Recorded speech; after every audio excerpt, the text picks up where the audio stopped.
निधि के हाथ बहुत जल्दी जल्दी चल रहे थे। फटाफट अपना टिफिन अपनी बोतल को बैग में रखा, जरूरी पेपर टेबल पर से उठाए और अपने केबिन को बंद कर फटाफट घर के लिए रवाना हुई। दौड़ती भागती बस स्टैंड तक पहुंची, लेकिन तब तक बस रवाना हो गई। अब दूसरी बस न जाने कितनी देर में रवाना होगी।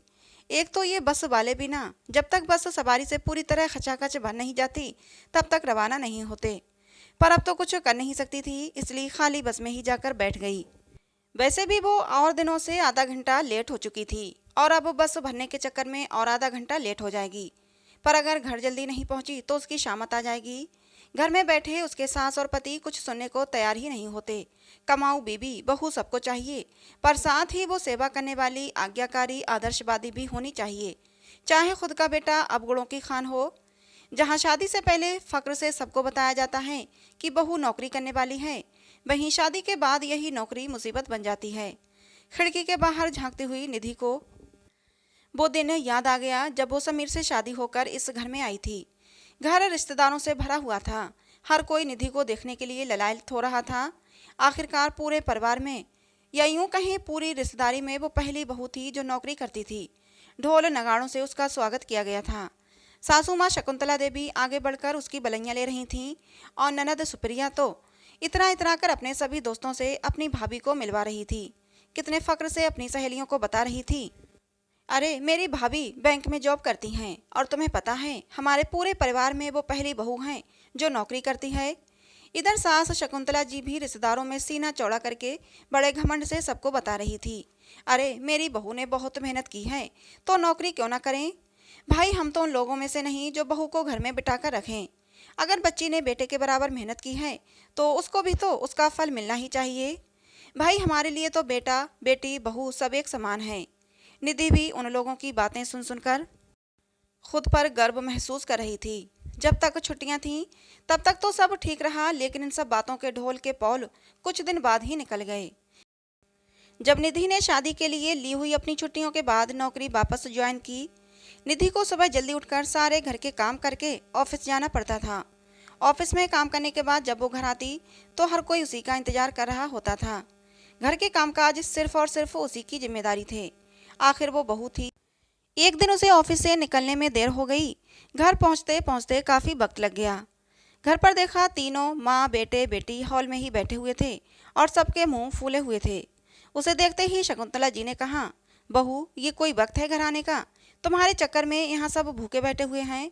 अभी तो घर आई हो, पता नहीं खाना कब तक बनाओगी। निधि हैरानी से उन लोगों की शक्ल देखने लगी। मतलब उसके इंतजार में अभी तक खाना भी नहीं बना? मतलब बहू के घर आने के बाद क्या घर के सारे सदस्य खाना बनाना भूल गए? सुप्रिया ने भी कहा, भाभी अब खड़े खड़े टाइम वेस्ट मत करो, फटाफट खाना बनाओ, पेट में चूहे दौड़ रहे हैं और प्लीज अच्छा ही बना देना। कुछ उसकी बात सुनकर निधि ने कुछ नहीं कहा और बैग अपने कमरे में रख हाथ मुंह धोकर रसोई में आ गई। देखा तो घर में सब्जियां भी नहीं थीं। आखिर लेट होने के चक्कर में वो बाजार से सामान भी नहीं ला पाई, इसलिए फटाफट दाल चावल रोटी और सलाद तैयार करके उन लोगों के सामने परोस दिया। समीर अभी भी गुस्से में ही था, इसलिए कुछ बोल नहीं रहा था।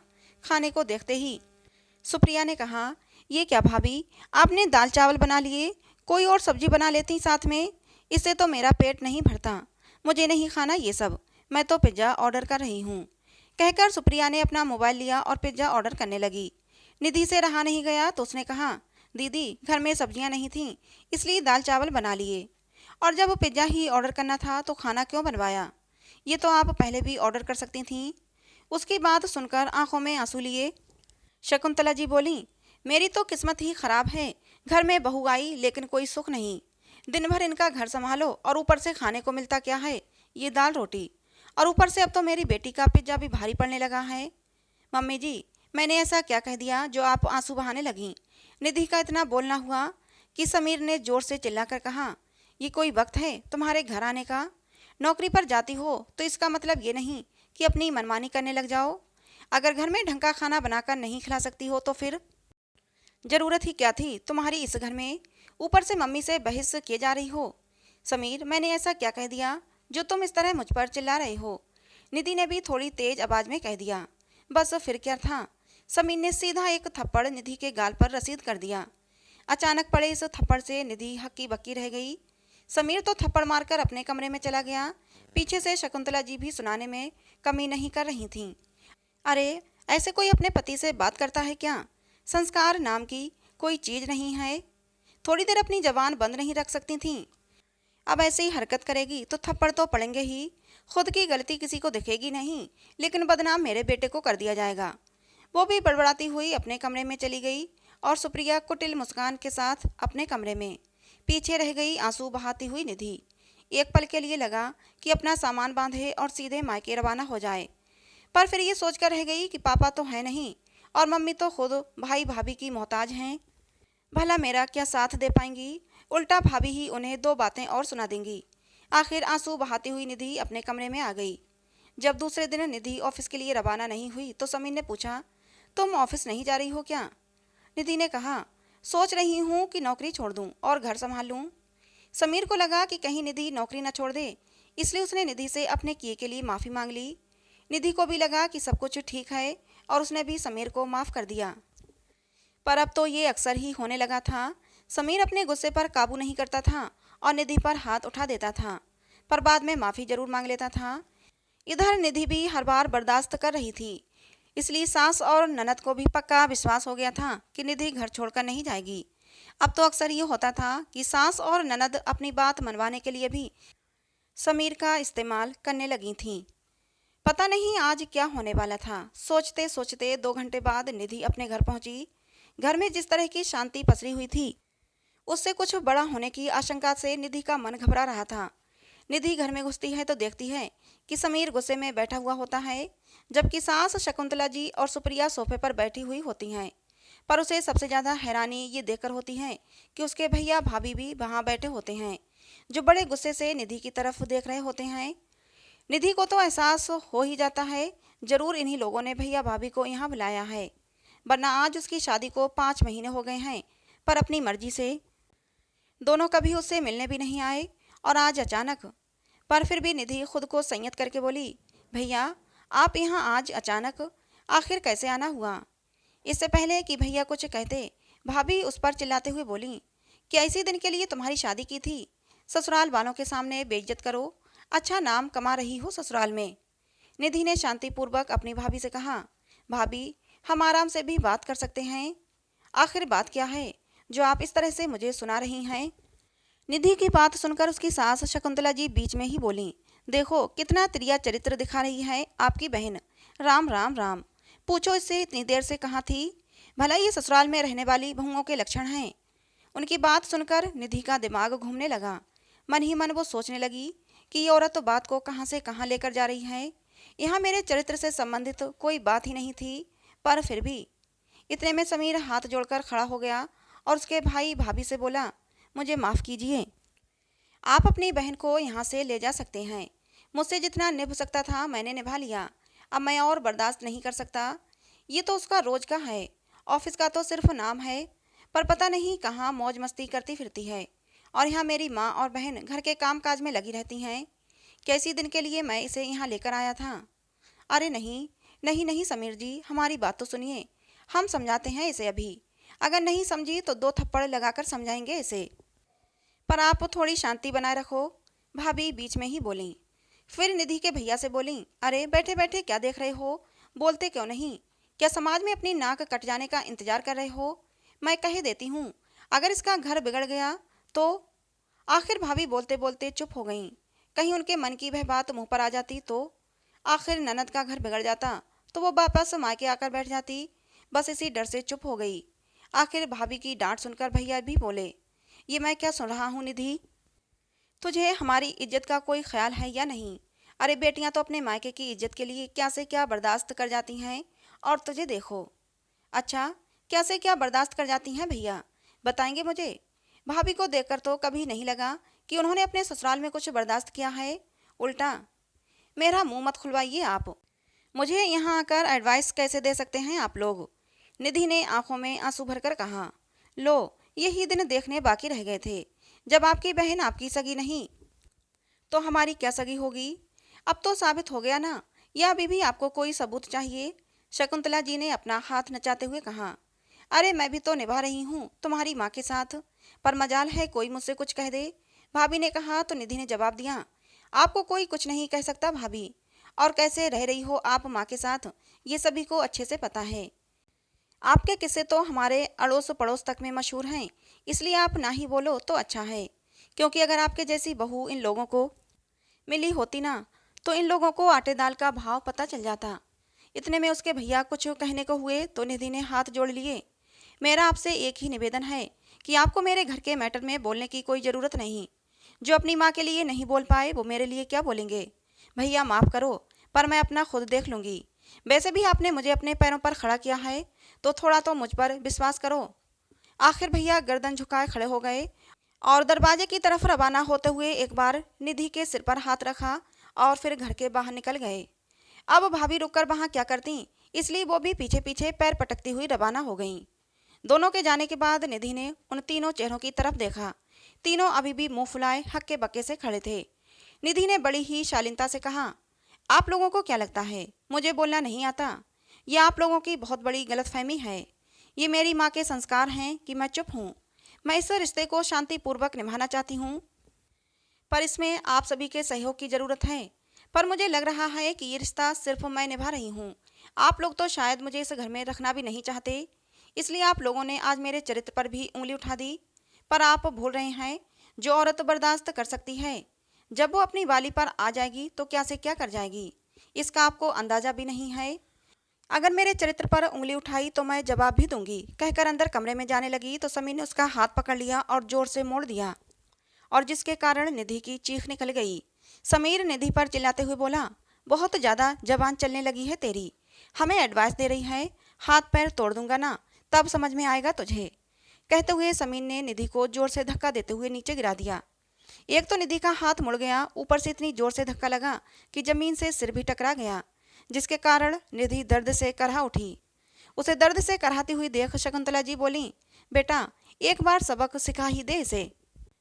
अब तो तुझे समझ में आ ही गया होगा कि इसका कोई मायके वाला यहाँ आकर बोलने से रहा।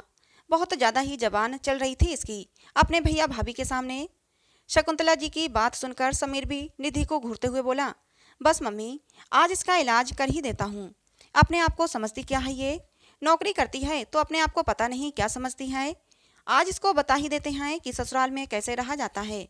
कहता हुआ समीर निधि की तरफ बढ़ा और उसके बाँह पकड़कर उसे जबरदस्ती खींचता हुआ घर के बाहर निकाल दिया और दरवाजा अंदर से बंद कर लिया। निधि चीखती रही, चिल्लाती रही, समीर प्लीज मेरी बात तो सुनो, मुझे घर में आने दो, इस तरह घर से तो मत निकालो। अरे मैं कहाँ जाऊंगी, कहीं पर भी जाकर मरो, पर हमारा पीछा छोड़ दो।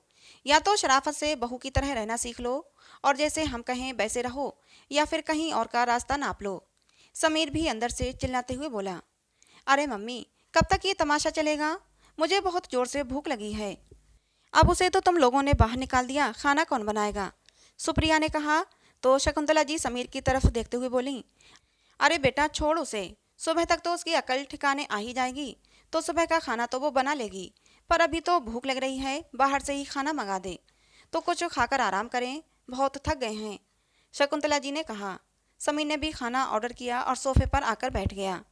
इधर निधि लगभग आधे घंटे तक दरवाजा खटखटाती रही, यहाँ तक कि निधि के सामने ही सुप्रिया ने बाहर आकर खाने का ऑर्डर लिया, पर निधि को घर में आने तक नहीं दिया। आस पड़ोस के लोग भी इकट्ठे हो गए, पर समीर और उसके घर वालों ने उसे घर में नहीं लिया। निधि काफ़ी देर तक घर के बाहर ही बैठी रही, पर इधर ससुराल वाले खा पी कर अपने अपने कमरे में सुस्ताने चले गए। जब घर की लाइट बंद हुई तब निधि को समझ में आया कि ये लोग नहीं सुधरने वाले। निधि अकेली आते जाते आस पड़ोस के लोगों की निगाहों का सामना कर रही थी। मायके जा नहीं सकती थी, आखिर करे तो क्या करे। आस पड़ोस की औरतें आपस में बात कर रही थीं। देखो एक वो दिन था जब ये लोग बहू की बलैयाँ ले रहे थे, और आज देखो बेचारी को बाहर निकाल दिया। पढ़ी लिखी है, आत्मनिर्भर है, घर का काम तक संभालती है, और क्या चाहिए लोगों को बहू से? अरे कभी बहुओं के लिए वक्त बदलता है क्या? क्या फ़ायदा ऐसे आत्मनिर्भर होने का? कितना ही कह लो दुनिया बराबरी की है, पर बहुओं के लिए सोच वही की वही है। सबकी बातें निधि को सुनाई दे रही थीं। आखिर कुछ सोचकर निधि उठ खड़ी हुई। मैं पढ़ी लिखी हूँ, आत्मनिर्भर हूँ, और सबसे बड़ी बात मैं पूरे घर को संभाल सकती हूँ, तो फिर क्यों अपने ससुराल वालों की मोहताज हो रही हूँ? आखिर इन लोगों को सबक सिखा के रहूँगी। अब निधि ने अपना मोबाइल लिया और वहीं फ़ोन लगाया। थोड़ी देर बाद में कुछ एनजीओ से लोग आ गए, साथ में कुछ पुलिस वालों को भी लेकर आए थे। बाहर खड़ी निधि को देखकर उन लोगों ने निधि से बात की और आस पड़ोस के लोगों से जानकारी लेकर फिर घर के दरवाजे को जोर जोर से पीटना शुरू किया। आखिर इतनी जोर से दरवाजा बजाया जा रहा था, घर में सबकी नींद खुल गई। बाहर आते शोर से घर वाले सब हैरान रह गए। आखिर हिम्मत करके समीर ने दरवाजा खोला, देखा तो बाहर एनजीओ वाले पुलिस वालों के साथ खड़े थे। उन लोगों को देखते ही समीर और घर वालों की सिट्टी पिट्टी गुम हो गई। उन्हें बिल्कुल उम्मीद नहीं थी कि निधि इन लोगों को बुला लेगी। जब निधि ने कंप्लेन नहीं किया तो वो लोग उसके ससुराल वालों को सुझाव देकर वहां से रवाना हो गए और 2 घंटे के तमाशे के बाद मजबूरन समीर और उसके परिवार वालों को निधि को घर में लाना पड़ा। घर में आने के बाद सबसे पहले निधि ने अपने लिए खाना ऑर्डर किया। निधि अपना खाना लेकर हॉल में ही बैठकर खाने लगी तो शकुंतला जी बोली, देखो कितनी बेशरम है, इतना कुछ तमाशा हो गया और यहाँ बैठकर कितने आराम से खाना खा रही है, जैसे कुछ हुआ ही ना हो। आपसे सीखा है सासू माँ, अभी थोड़ी देर पहले आप लोगों ने भी यही सब किया था। निधि ने कहते हुए अपना खाना जारी रखा। समीर गुस्से में बोला, बहुत तमाशा कर लिया तूने आज हमारे घर का। सबसे बड़ी गलती की तूने जो उन लोगों को बुलाया, अब तुझे कौन बचाएगा। कहता हुआ समीर निधि की तरफ बढ़ा। जैसे ही उसने निधि की बाह खींचकर उसे उठाने की कोशिश की, इतने में निधि ने जोरदार थप्पड़ समीर के गाल पर दे मारा। निधि के इस तरह के कृत्य से सब हक्के बक्के रह गए। शकुंतला जी अपने मुंह पर हाथ रखकर हैरानी से निधि की तरफ देख रही थीं। वही सुप्रिया भी अपने भाई को तो कभी अपनी मम्मी को देख रही थी। समीर अपना गाल सहलाता हुआ उसे घूर रहा था। तेरी इतनी हिम्मत कि तूने मुझ पर हाथ उठाया, भूल गई तू मैं तेरा पति हूँ। अच्छा पति, कैसा पति, कौन सा पति, और पति होता क्या है तुम्हें पता भी है। हक जताना आता है पर जिम्मेदारी निभानी तो आती नहीं तुम्हें। पति बनने का तो बहुत शौक है तुम्हें, पर पत्नी का मान सम्मान क्या होता है वो तो पता नहीं तुम्हें। अरे बेशरम, अगर इतनी ही समस्या थी तो चली जाती ना यहाँ से और हमें चैन से रहने देती। शकुंतला जी ने कहा तो निधि मुस्कुराकर बोली, अरे इतनी आसानी से कैसे चैन से रहने देती आप लोगों को मैं। जा तो मैं सकती थी पर गई नहीं, और ये थप्पड़ पहले भी मार सकती थी पर मारा नहीं। बस मुझे आप लोगों का चेहरा सबके सामने लाना था, वो मैं ले आई। मैंने आपको पहले भी कहा था कि मैं कमज़ोर नहीं हूँ, पर फिर भी आपने गलती की। और क्यों जाऊँ यहाँ से मैं। माफ़ करना सासू माँ, आपके बेटे ने मुझे जितने थप्पड़ मारे हैं ना, हर एक थप्पड़ की कीमत वसूल करके ही जाऊँगी। जिस दिन उसकी कीमत पूरी हो जाएगी अपने आप चली जाऊँगी, पर तब तक मैं आप लोगों का जीना हराम कर दूँगी। और वैसे भी अब मुझ पर हाथ उठाने से पहले 10 बार सोच लेना, क्योंकि सभी को पता चल चुका है कि आप मुझे परेशान करते हो।